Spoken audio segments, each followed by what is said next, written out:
الحمد لله رب العالمين الرحمن الرحيم مالك يوم الدين إياك نعبد وإياك نستعين اهدنا الصراط المستقيم صراط الذين أنعمت عليهم غير المغضوب عليهم ولا الضالين سل بني إسرائيل كم آتيناهم من آية بينة ومن يبدل نعمة الله من بعد ما جاءته فإن الله شديد العقاب زين للذين كفروا الحياة الدنيا ويسخرون من الذين آمنوا والذين اتقوا فوقهم يوم القيامة والله يرزق من يشاء بغير حساب كان الناس أمة واحدة فبعث الله النبيين مبشرين ومنذرين وأنزل معهم الكتاب بالحق ليحكم بين الناس فيما اختلفوا فيه وما اختلف فيه إلا الذين أوتوه من بعد ما جاءتهم البينات بغيا بينهم فهدى الله الذين آمنوا لما اختلفوا فيه من الحق بإذنه والله يهدي من يشاء إلى صراط مستقيم أم حسبتم أن تدخلوا الجنة ولما يأتكم مثل الذين خلوا من قبلكم مستهم البأساء والضراء وزلزلوا حتى يقول الرسول والذين آمنوا معه متى نصر الله ألا إن نصر الله قريب يسألونك ماذا ينفقون قل ما أنفقتم من خير فللوالدين والأقربين واليتامى والمساكين وابن السبيل وما تفعلوا من خير فإن الله به عليم كتب عليكم القتال وهو كره لكم وعسى أن تكرهوا شيئا وهو خير لكم وعسى أن تحبوا شيئا وهو شر لكم والله يعلم وأنتم لا تعلمون يسألونك عن الشهر الحرام قتال فيه والقتال فيه كبير وصد عن سبيل الله وكفر به والمسجد الحرام وإخراج أهله منه أكبر عند الله والفتنة أكبر من القتل ولا يزالون يقاتلونكم حتى يردوكم عن دينكم إن استطاعوا ومن يرتد منكم عن دينه فيمت وهو كافر فأولئك حبطت أعمالهم في الدنيا والآخرة وأولئك أصحاب النار هم فيها خالدون إن الذين آمنوا والذين هاجروا وجاهدوا في سبيل الله أولئك يرجون رحمة الله والله غفور رحيم يسألونك عن الخمر والميسر قل فيهما إثم كبير ومنافع للناس وإثمهما أكبر من نفعهما ويسألونك ماذا ينفقون قل العفو كذلك يبين الله لكم الآيات لعلكم تتفكرون في الدنيا والآخرة ويسألونك عن اليتامى قل إصلاح لهم خير وإن تخالطوهم فإخوانكم والله يعلم المفسد من المصلح ولو شاء الله لأعنتكم إن الله عزيز حكيم ولا تنكحوا المشركات حتى يؤمنوا ولا أمة مؤمنة خير من مشركة ولو أعجبتكم ولا تنكحوا المشركين حتى يؤمنوا ولا عبد مؤمن خير من مشرك ولو أعجبكم أولئك يدعون إلى النار والله يدعو إلى الجنة والمغفرة بإذنه ويبين آياته للناس لعلهم يتذكرون ويسألونك عن المحيض قل هو أذى فاعتزلوا النساء في المحيض ولا تقربوهن حتى يطهرن فإذا تطهرن فأتوهن من حيث أمركم الله إن الله يحب التوابين ويحب المتطهرين نساؤكم حرث لكم فأتوا حرثكم أن شئتم وقدموا لأنفسكم واتقوا الله واعلموا أنكم ملاقوه وبشر المؤمنين ولا تجعلوا الله عرضة لأيمانكم أن تبروا وتتقوا وتصلحوا بين الناس والله سميع عليم لا يؤاخذكم الله باللغو في أيمانكم ولكن يؤاخذكم بما كسبت قلوبكم والله غفور حليم للذين يؤلون من نسائهم تربص 4 أشهر فإن فاءوا فإن الله غفور رحيم وإن عزموا الطلاق فإن الله سميع عليم والمطلقات يتربصن بأنفسهن 3 قروء ولا يحل لهن أن يكتمن ما خلق الله في أرحامهن إن كن يؤمن بالله واليوم الآخر وبعولتهن أحق بردهن في ذلك إن أرادوا إصلاحا ولهن مثل الذي عليهن بالمعروف وللرجال عليهن درجة والله عزيز حكيم. الطلاق مرتان فإمساك بمعروف وتصريح بإحسان ولا يحل لكم أن تأخذوا مما آتيتموهن شيئا إلا أن يخافا ألا يقيما حدود الله فإن خفتم ألا يقيما حدود الله فلا جناح عليهما فيما افتدت به تلك حدود الله فلا تعتدوها ومن يتعد حدود الله فأولئك هم الظالمون. فإن طلقها فلا تحل له من بعد حتى تنكح زوجا غيره فإن طلقها فلا جناح عليهما أن يتراجعا إن ظنا أن يقيما حدود الله وتلك حدود الله يبينها لقوم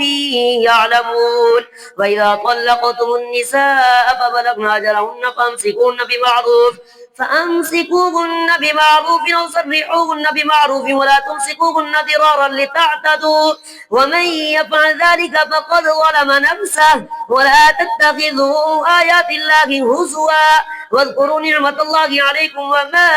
أنزل عليكم من الكتاب والحكمة يعظكم به واتقوا الله واعلموا أن الله بكل شيء عليم.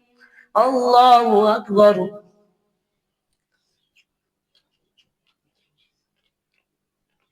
سمع الله لمن حمده.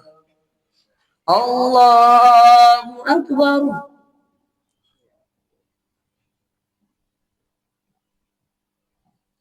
الله أكبر.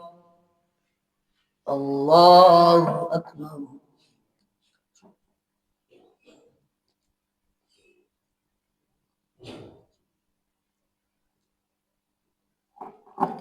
الله أكبر. الحمد لله رب العالمين الرحمن الرحيم مالك يوم الدين إياك نعبد وإياك نستعين اهدنا الصراط المستقيم صراط الذين أنعمت عليهم غير المغضوب عليهم ولا الضالين. وإذا طلقتم النساء فبلغن أجلهن فلا تعضلوهن أن ينكحن أزواجهن إذا تراضوا بينهم بالمعروف ذلك يوعظ به من كان منكم يؤمن بالله واليوم الآخر ذلكم أزكى لكم وأطهر والله يعلم وأنتم لا تعلمون. والوالدات يرضين أولادهن حولين كاملين لمن أراد أن يتم الرضاعة وعلى المولود له رزقهن وكسوتهن بالمعروف لا تكلف نفس إلا وسعها لا تضار والدة بولدها ولا مولود له بولده وعلى الوارث مثل ذلك فإن أرادا فصالا عن تراض منهما وتشاور فلا جناح عليهما. وإن أردتم أن تسترضعوا أولادكم فلا جناح عليكم إذا سلمتم ما آتيتم بالمعروف واتقوا الله واعلموا أن الله بما تعملون بصير. والذين يتوفون منكم ويذرون أزواجا يتربصن بأنفسهن 4 أشهر وعشرا فإذا بلغن أجلهن فلا جناح عليكم فيما فعلن في أنفسهن بالمعروف والله بما تعملون خبير. ولا جناح عليكم فيما عرضتم به من خطابة النساء أو أكننتم في أنفسكم علم الله أنكم ستذكرونهن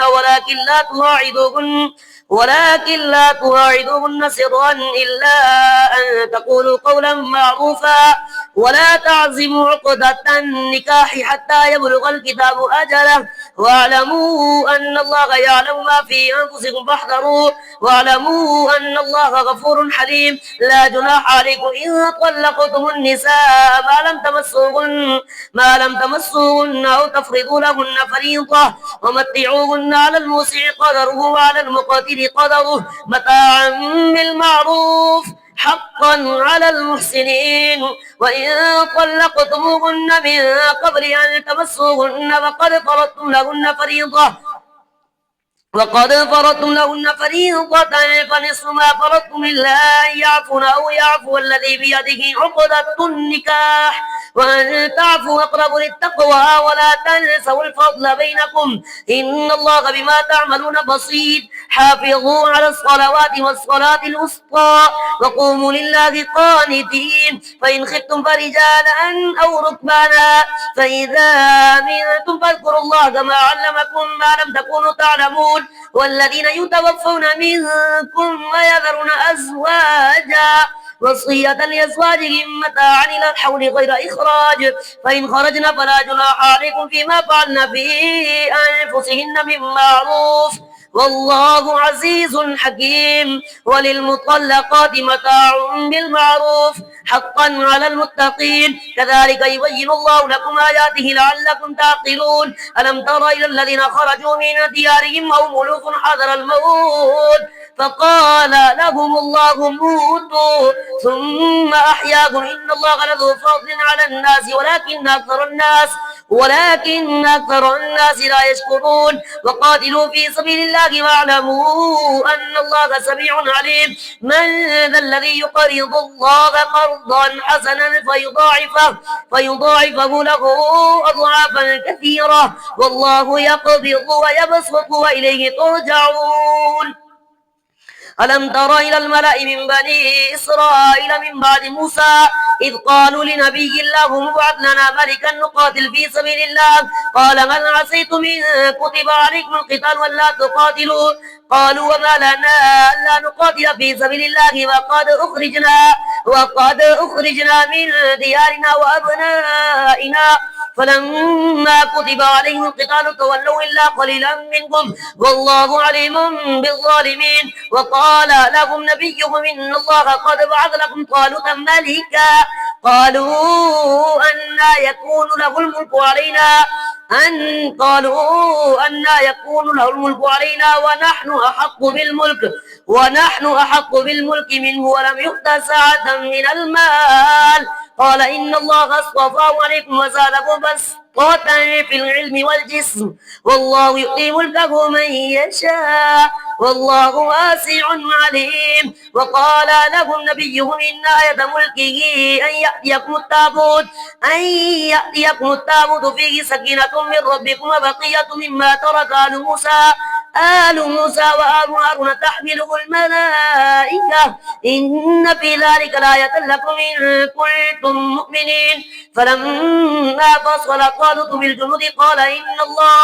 قال إن الله مبتليكم بنهر فمن شرب منه فليس مني ومن لم يطعمه فإنه مني إلا من اغترف غرفة بيده فشربوا منه إلا قليلا منهم فلما جاوزه هو والذين آمنوا معه قالوا لا طاقة لنا اليوم بجالوت وجنوده قال الذين يظنون أنهم ملاقو الله كم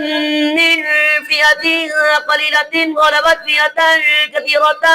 بإذن الله والله مع الصابرين ولما برزوا لجالوت وجنوده قالوا ربنا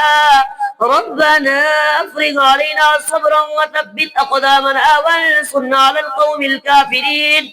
فهزموهم بإذن الله وقتل داود جالوت وآتاه الله الملك والحكمة وعلمه مما يشاء ولولا دفع الله الناس بعضهم ببعض لفسدت الأرض ولكن الله ذو فضل على العالمين تلك آيات الله نتلوها عليك بالحق وإنك لمن المرسلين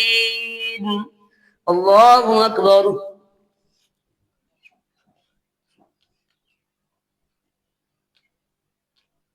سمع الله لمن حمده الله أكبر